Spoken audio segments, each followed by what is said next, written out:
жаныш минерал сағына алып келіп отыр. Бұл әдістің ерекшелігі, яғни біз биологиялық термин сөздер арқылы бір-бірімізге жібере айтамыз. Мен бастап беремін, иә? Балалар бүгінгі сабақта сіздерге иммунитет сияқты барлық қиыншылыққа қарсы тұрып, барынша сұрақтарға дұрыс жауап беріп, жақсы баға алуларына тілектеспін. Мен саған антиденелер сияқты тапсырмаларға дұрыс жауап беруге тілектеспін. Мен саған позитивтер сияқты жақсы қасиеттерді іске қосуына тілектеспін. Мен саған монотиптер сияқты барлық қиыншылықтарды жойып, жоғары балл алуын тілеймін. Мен саған лейкоциттер сіздерге ұнаған құрақты таңдап ала қойыңдар, иә? Сіздер. Қалыспайды, сағындарын ашын қалыспайыншы. Ала қойыңдар. Кімге жетпей қалды? Ала қойсын. Ал енді балалар суретке қарап жіберейікші. Суретке қарасаңыздар, бізде көк және қызыл түсті белгілер берілген, иә? Балалар қараңдар. Бізде көк нені білдіретін еді? Вена, иә? Вена не істейді қанды? Жүрекке береді. Солай ма? Жүрекке алып келеді. Ал артериямыз қандай түсте болады? Қызыл түсте. Ол не істейді? Қанды жүректен денеге қарай апарады. Енді балалар, осы алған көк, қызыл, яғни вена, артерия бойынша топқа бөлініп отырамыз.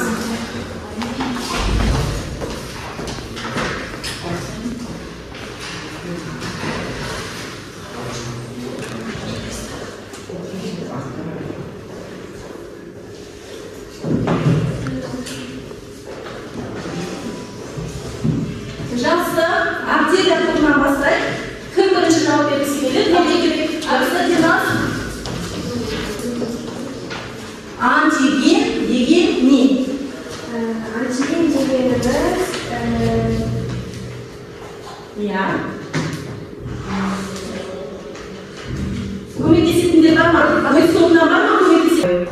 Дұрыс, тамаша. Навзия, керемет, жарайсың. Динар, жарайсың. Айналым, жарайсың. Самбас, дұрыс айтасыңдар. Тағы, бұл не? Қан тоқтары, иә?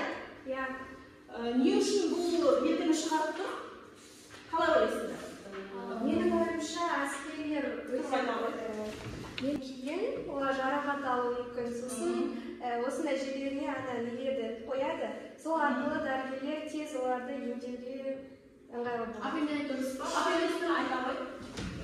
Әскерлер жаттығу кезінде көп қан жоғалса және оған қан кеткен болса, қан тобын тез анықтайды. Дұрыс айтасыңдар балалар. Яғни қан топты жаңағы өзінде жазылып тұрған қан топты болады, иә? Және де бұл төрт түрлі қан тобы рим цифры арқылы белгіленеді. Сендерге түсінікті болу үшін сызба көрсетейін, иә?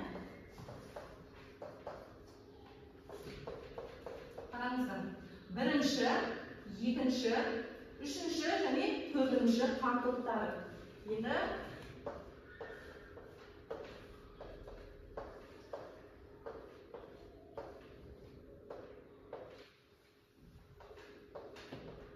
қараңыздар, қан топтарында жалпы бізде донор деген термин бар, иә? Донор дегеніміз не? Ол, яғни өзінің қанын басқа адамға бере алатын адамдар бізде донор болып есептеледі. Ал реципиент дегеніміз ол басқа өзге адамнан өзіне қан қабылдай алатын адам болады. Тобға сәйкес келмейді, қан құйған кезде эритроциттер бір-біріне жарысып қалады. Мұндай құбылысты аглютинация болады. Дұрыс. Келесі қан құю. Қан құю салмағында 700 килограмм болса, қан құюға болады. Тіпті 2 литр қан жоғалған болса. Қан құюға болады. 2 литр қан жоғалғанда 700 килограмм қан құюға болады. Жақсы. Келесі резус конфликтеріне анықтама, иә? Олар? Ал 35-40 килограмм болса қан қозғалып Bu kan kalıpta ajralатынына нөл деп бөлінеді. Оны кез келген топқа бөлуге болады. Кез келген топқа бөлуге болады. Кез келген топқа құюға болады. Құюға болады, аха. Сондықтан да адамның қанын топқа бөлгенде ол адам ағзасында амебак деп атайды. Амебак донор деп атайды. Артында жазылып тұр, иә?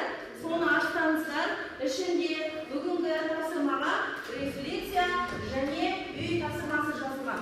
Сол бойынша тез сабаққа рефлексия беріп жіберейікші.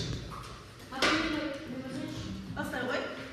Бүгінгі сабақта мен қан топтарын және қан топтарының ерекшелігін білдім. Және қай қанға құюға және қай қанға құюға болмайтынын білдім. Және бүгінгі сабақта мен өзімді өте жақсы қатыстым деп мақтар едім. Маған ерекше ұнағаны 4-ші қан тобының өзіне қабылдау. Маған қызық болғаны 1-ші қан тобының барлық қан тобына қан бере алу. Қиындық тудырған сұрақ бар ма?